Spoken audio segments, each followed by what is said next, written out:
Kia ora koutou. This episode is about interviewing. Interviewing is a very difficult skill that takes time to develop.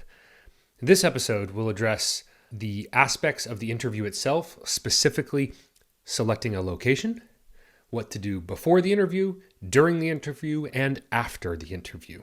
So 4 things there about the interview itself, and then this episode will end with 2 specific tactics or strategies to use in an interview, the hunter and the farmer method. Let's get started.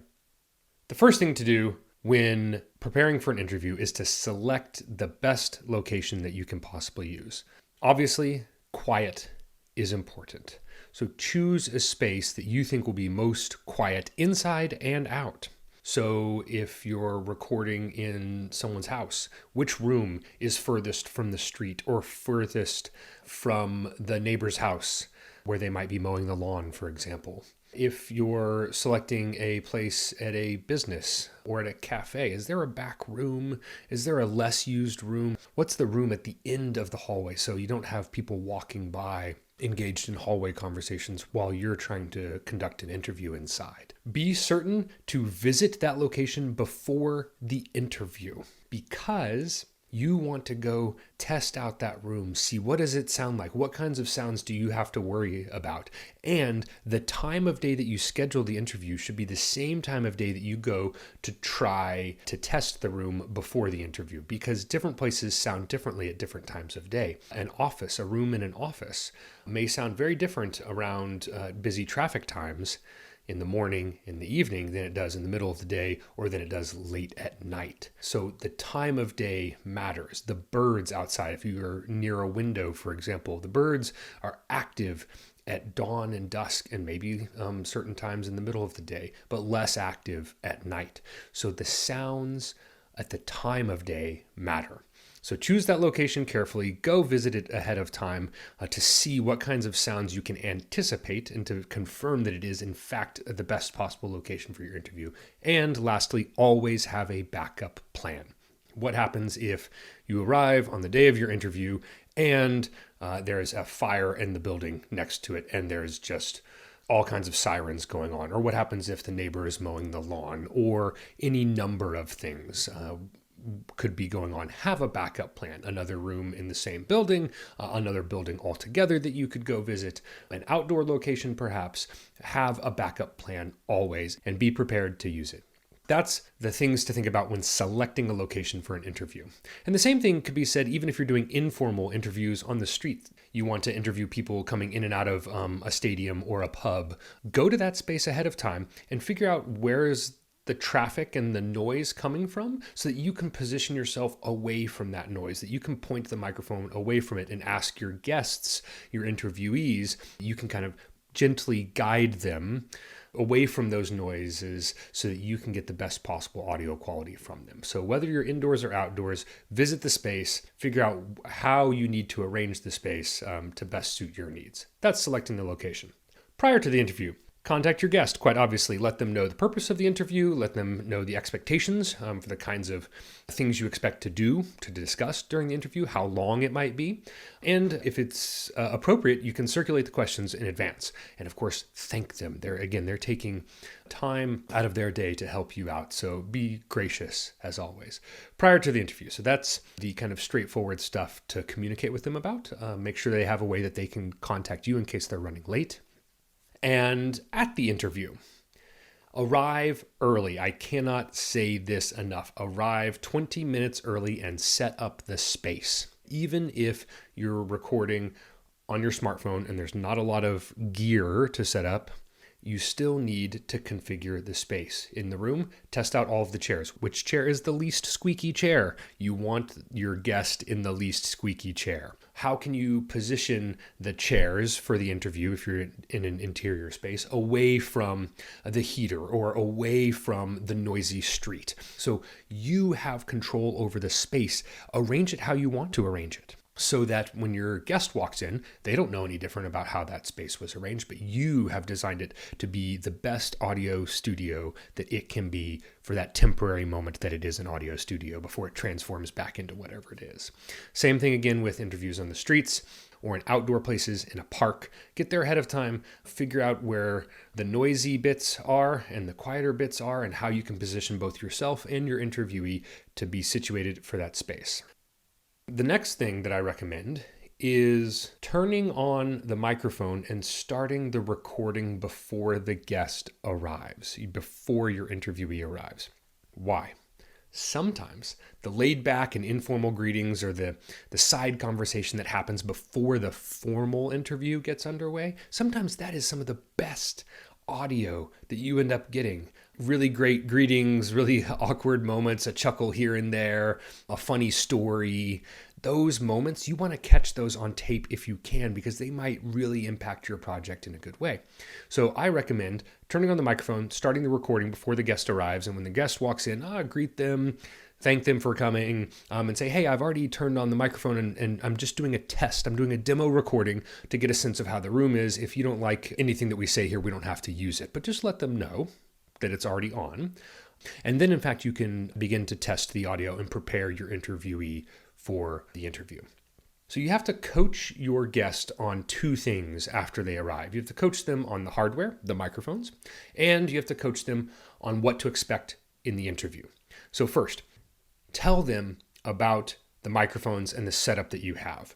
Whether it's a smartphone or a more complicated setup, you are the expert, and you will build your own credibility with them by talking like an expert and say, well, look, this is the microphone that we're using. This is how it works. So it's going to be this close to your face. Probably it will be quite close, and it will be weird and strange to people who are not used to having microphones in their face.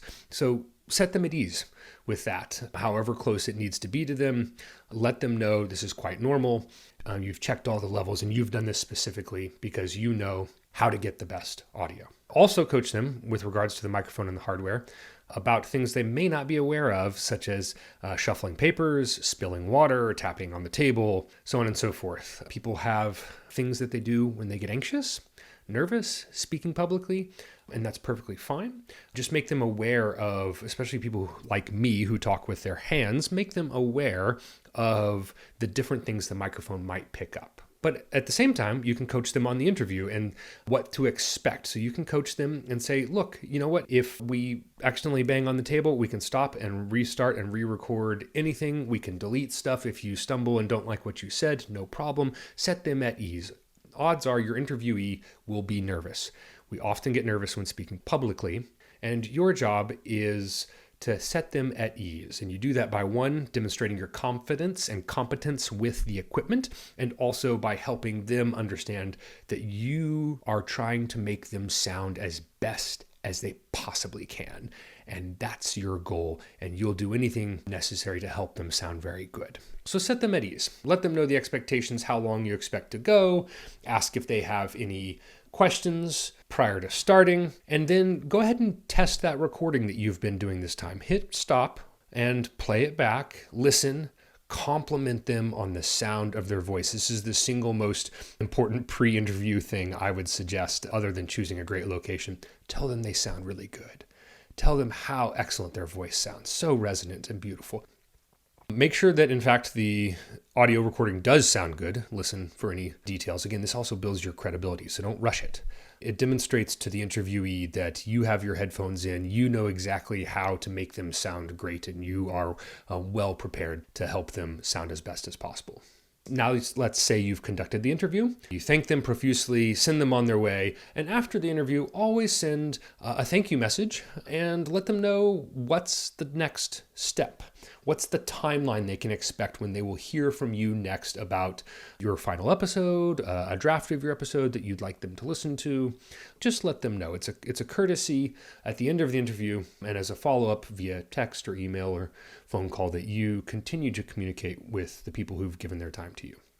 So those are the primary things to think about. Selecting a location, communicating with your guest prior to the interview, setting up the space at the interview, turning on that microphone ahead of time to get any informal conversation, coaching the guest on the hardware, coaching them on the expectations for the interview, doing that test recording, conducting the interview, and sending them on their way.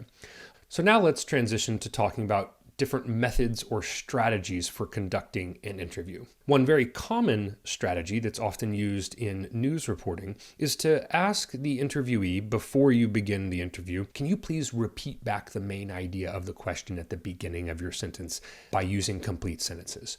So if you ask about how the All Blacks performed in their match last week, you want your interviewee not to say, they were great, they were poor. They is vague and ambiguous to your listeners. You want them to say, the All Blacks were great or poor or whatever the answer is. So coach your interviewees on that strategy prior to beginning the interview. Oftentimes, that's a strategy that you will use. Not all times, but often, where they repeat the main idea of the question that you just asked back to them so that the listeners know exactly who you're talking about. So let's talk now about two overall strategies for conducting an interview, the hunter and farmer methods. And I'll start with the farmer method. The farmer method is an open-ended way of engaging in a dialogue and a conversation with a guest that doesn't have necessarily a specific direction already set out. You might have a couple waypoints or stops along the way, topics that you want to get to, but the manner in which you travel between those topics is not already clearly set out. Instead, the farmer method asks you as the interviewer to listen carefully to your interviewee, to follow the direction of the conversation, to ask follow-up questions related to the new ideas and new concepts and new things that your interviewee brings to the table, rather than allowing your view as the interviewer to dominate the direction of the conversation. In the metaphor of the farmer, you're allowing the conversation to grow in whatever ways best suits that conversation. Yes, you're planting seeds, but you are not in full control of the direction or the duration of the conversation, if that makes sense. This is a really difficult way to conduct interviews because it requires listening carefully, even while you're nervous yourself. Sometimes I recommend taking notes for follow-up questions that you might want to ask or ideas that you want to pursue later in the conversation. But beware of asking long and winding questions. That's the temptation here. Try to keep your questions short and focused to guide the interviewee into those answers that they want to provide to you. This is the farmer method. It's more open-ended. You start in a place by planting a seed, but you don't quite know how or when it will end. The hunter method, on the other hand, is a targeted strategy where you have an idea of a kind of specific soundbite that you want to fit the story that you are beginning to put together. And so you ask a very specific leading question to get the soundbite that you want. So whereas a farmer question might ask, what did you think of the All Blacks match last week? The hunter question might say, how horribly did the All Blacks play last week? Boom. That's going to evoke an answer like, ugh, they played absolutely horrifically and I was disgusted. That is a really good soundbite that you might want to use. Of course, there are ethical questions that come with choosing either the hunter or the farmer method, right? In a way, the hunter method is tricky because you, as the interviewer, already have an idea of the story and you are leading your interviewees to the place where you want them to go. It's a bit manipulative in some ways. At the same time, however, you might want the hunter method if you are doing a story on two polarized political parties or two polarized fan bases for a football club. You might know in advance to create this polarized dynamic, you need sound bites from really both ends of the spectrum. It's really important that you get that really good audio so you can ask leading questions to create that space, these hunter style questions. And as long as the interviewees are content with you sharing whatever it is that they've said, then that's perfectly fine to put that on the podcast. So the hunter method is not without its ethical conundrums, but it is a method that some people find they choose to use, whereas the farmer method with its more open-ended strategy is very difficult to master, but can lead to some provocative conversations between interviewees and interviewers. It's also worth adding that the hunter and especially the farmer methods of interviewing are quite different than the traditional journalistic modes of interviewing. Journalistic modes often emphasize interrogating subjects, holding political figures and public figures accountable for their actions and their words, speaking truth to power. This confrontational style of journalism and interviewing is often well suited to the aspects of journalism that we hold important to a democratic society. But other genres of podcasting, like the narrative nonfiction genre, for example, emphasize a more open way of telling a story and gathering a story. And both the hunter and farmer methods are well suited to those genres. In fact, famous oral historian Studs Terkel says how and why questions can be very harmful and destructive. And for him, he says he quite likes simple questions like, "And what happened then? Tell me more." These questions, he says, help frame the conversation as a conversation rather than an inquisition. For him, he emphasizes that the three main rules of conducting an interview are listen, listen, and listen. So keep that in mind as you move forward, that different interviewing styles lead to different types of stories. That's the hunter and farmer methods of conducting an interview, and the overall strategies for thinking through the before, during, and after an interview, as well as selecting a superb location for an interview and always having a backup plan. I encourage you now to go conduct a practice interview with a family member, someone in your whānau, a colleague, a flatmate. Practice these skills. Pick a topic that you know you have in common with your friend or family member, and try to practice both the hunter method and the farmer method. Try to practice setting them at ease, teaching them how to use the microphone. Try to practice selecting a space and configuring the space to get the best audio. These are all skills that are really important to practice so that the first time you go out and get an interview for your podcast is not also the first time that you've done those things overall, because it could seem very, very nerve-wracking and anxiety-inducing. But the more you practice it, the more comfortable you get in that space, and the more you do feel like the expert that you are in conducting an interview.